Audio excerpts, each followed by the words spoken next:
Hello, everybody. We're the North Shores Real Estate Group, and we bring you hyperlocal real estate, community, and lifestyle services.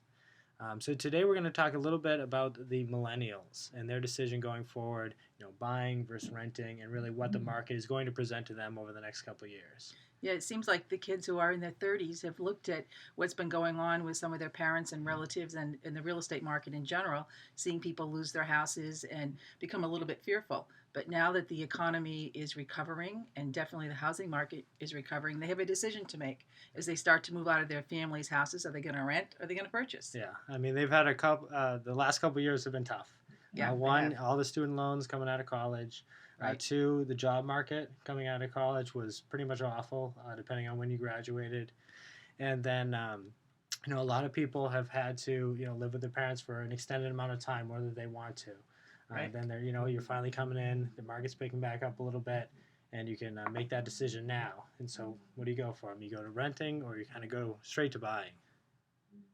So I think we have to remember that homeowners' net worth in general is over 30 times greater than renters. So if you're thinking in the future for the long term, if you can possibly afford to purchase, now might be the time because there's a couple of extenuating circumstances happening as prices are starting to increase and interest rates are starting to increase. And if you're thinking about renting, we might want to talk about what's happening with the rents in the market. Yeah, the rents in the market are skyrocketing, and you see it just from this chart. There's a couple important things to point out. Us here in the North Shore, if you see the rents to the left, they are really low compared to what we have locally. Right. These are national rents, but you can get that upward shift, and we definitely see it in the market locally. Yeah. There is a huge upward shift, although rents are probably almost double what they are. About double what they're showing there. 750 here is probably 1450. 750 nationwide is about 1450 here, and they're hard to find apartments. Definitely hard to find apartments, and it's a different lifestyle. It's hard to find apartments where you can have animals, where you can have yards for your kids. So with the increased cost of renting, we want to see if you can possibly purchase. You might want to think about that in the future. Yeah, with these increased rents, really, I mean, you're getting close to what you'd be in a mortgage, depending on where you'd go, a single family or condo. Yeah, with the absolutely. condo fee. So that much that you're saving, you're not building the equity. You're not going to get it back over time. And we're really not seeing the situation like we saw from like '07 to 2010, where the foreclosures happened. People were getting in bad loans and stuff like that. That Right. have been slowly weeded out of the market. Now we're seeing the QM regulations get in. And they're really doing their due diligence to get a loan that you can afford. Right. Absolutely. And you can't forget, you're paying rent every month, but you're not getting that nice tax deduction you get exactly. from having a mortgage. Mortgage interest tax deduction, exactly.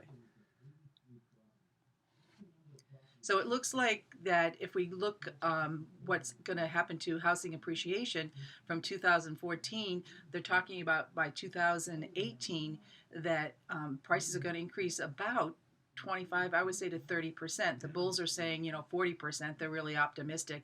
Those pessimistic people, the bears, are about at 16 to 17%.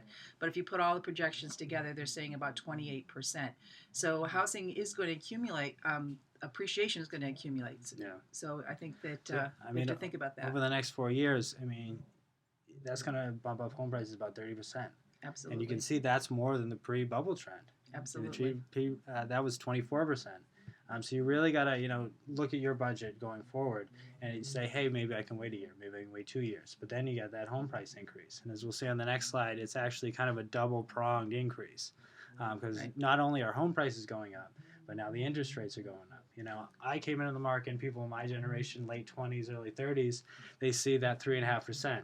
And people of the older generations are like, oh my God, I got to refinance. When my first mortgage was 18%. Exactly. So these look really good to me, but it is true. The rates are going to go up, and they're saying, at least 5% or above 5%. And some people are predicting as high as 6% by the end of 2014. But these are still historically low. Even if you come in and get it at 5 now, it's fantastic. And these are just for 2014.